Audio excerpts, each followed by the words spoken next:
Hello, fifth graders. Thank you for watching this video. So we spent time talking about the Spanish coming over, the French coming over, and the English coming over with Roanoke and Jamestown, and then the Pilgrims. We're going to start focusing on the English colonies now in this next couple lessons here. So England will eventually set up 13 colonies.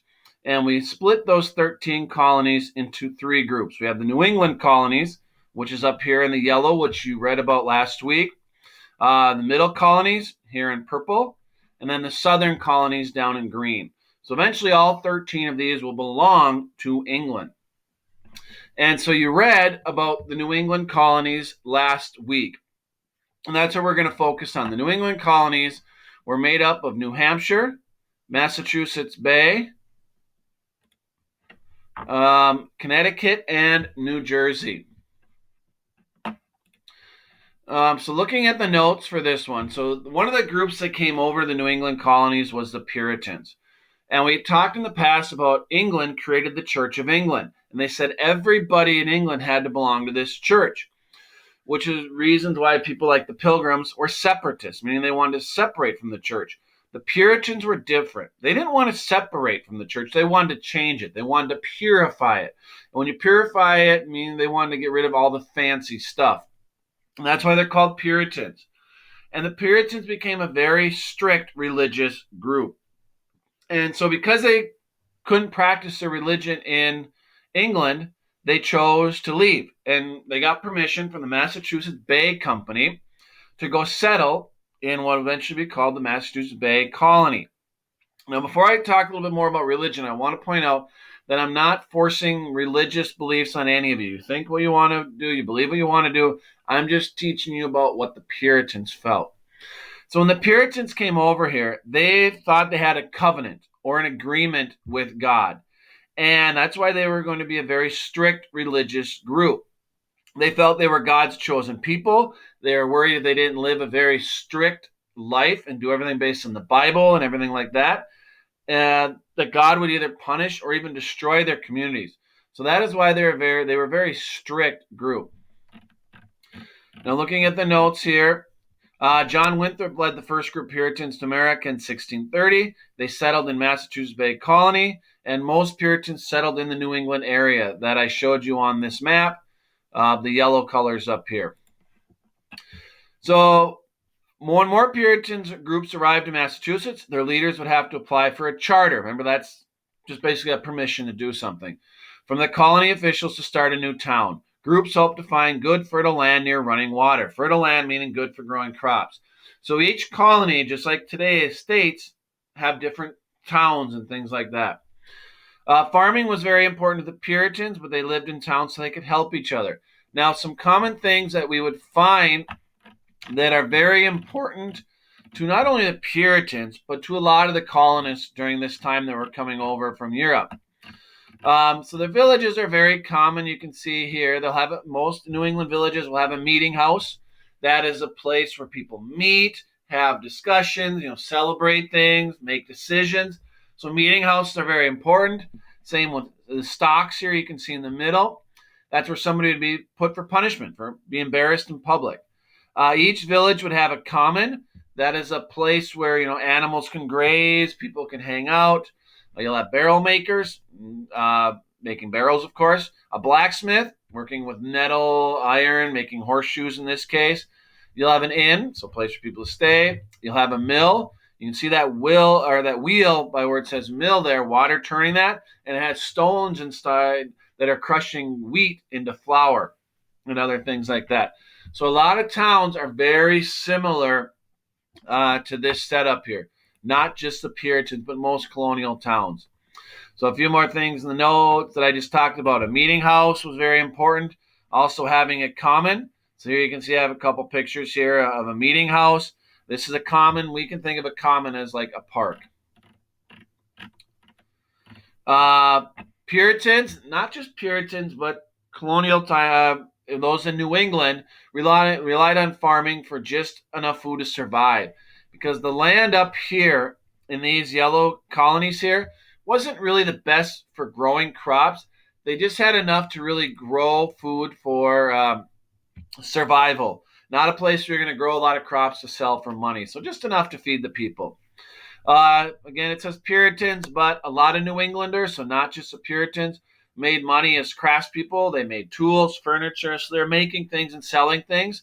A lot of New England families would make their own clothes, tools, soap, candles, and other goods at home. But it was easier to buy some stuff, things made by blacksmiths right here. So you can see them working with an anvil, and you can figure out what doesn't belong in that picture if we're talking about colonial times. Think about what something you see in here. And if you think of it, no, good job. Whitesmith is somebody that would work with like tin. And then here you can see a couple examples of candle holders. So a lot of challenges living during colonial times. Now, as we talked earlier, the Puritans were very strict. And they said, basically they're saying, if you don't be a part of our church, our religion, you have to leave. And there's this word here that's tolerate.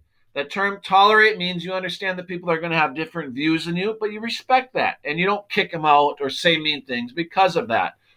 So Roger Williams was one person that said, you shouldn't force us to be a part of your religion. You should tolerate, be understanding of different religions. Well, the Puritans didn't like that, so they kicked him out. So he said, all right, I'm going to leave. And he started his own settlement of Providence, which would later become the colony of Rhode Island, which you can see right here, the small one here. So he left, started his own. Another person was Anne Hutchinson. And she thought people should be able to read the Bible, understand the Bible their own way, where the Puritans like, no.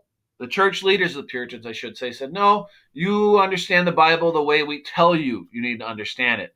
Well, she didn't like that. She didn't like being told what to think. So she also was forced out. And she would go find where it says founded, start a settlement of Portsmouth, which would eventually become part of Rhode Island.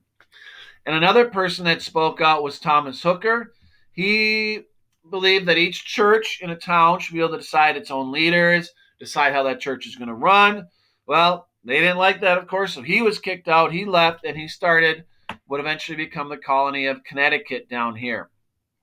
So Massachusetts Bay at first was really a strong religious colony, where because of that, Rhode Island and Connecticut would be started. And that's what this page of notes talks about. In Puritan society, government was to be separate from the church. Puritan leaders did not believe in democracy or rule by the will of the majority, which we live in right now, where whoever you vote for people, whoever gets, except for the president, whoever gets the most votes wins. President is something different. We'll talk about that later in the year. And in the Puritan world, we talked when we had our meeting last week that only white men that own land could vote. That was different with Puritans. You had to own land and also belong to the church. Puritans did not have religious freedom, so you had to belong to their religion, which is weird because they left England because of that rule, but they had their own rule that way.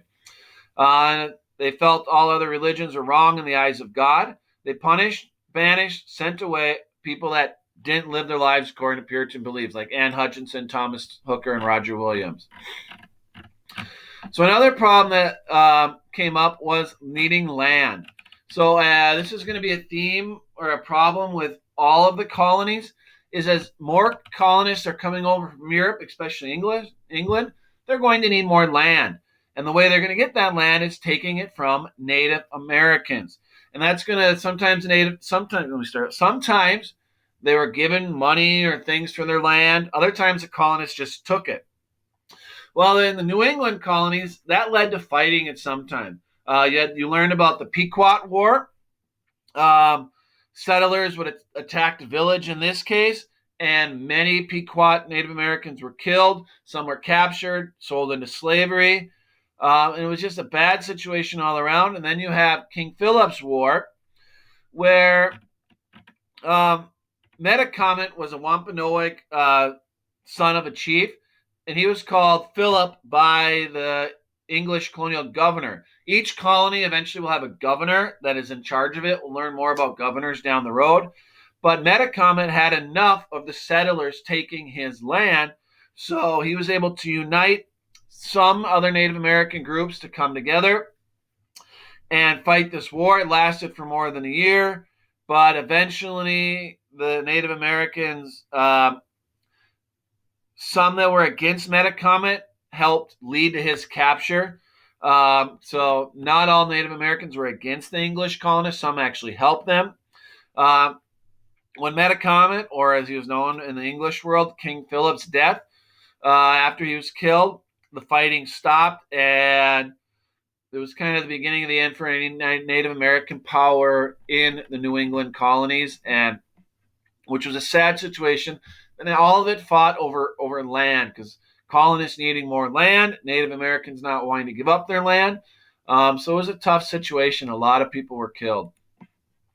So that's what that last little bit talked about, was fighting over land. This talked about the Pequot only, but make sure you understand it wasn't just the Pequot. It was the Pequot War and also King Philip's War. Um, Thank you for listening to this video. If you have any questions about anything that I went over, please watch the video again or email me any questions. Thanks for listening. Take care. Bye.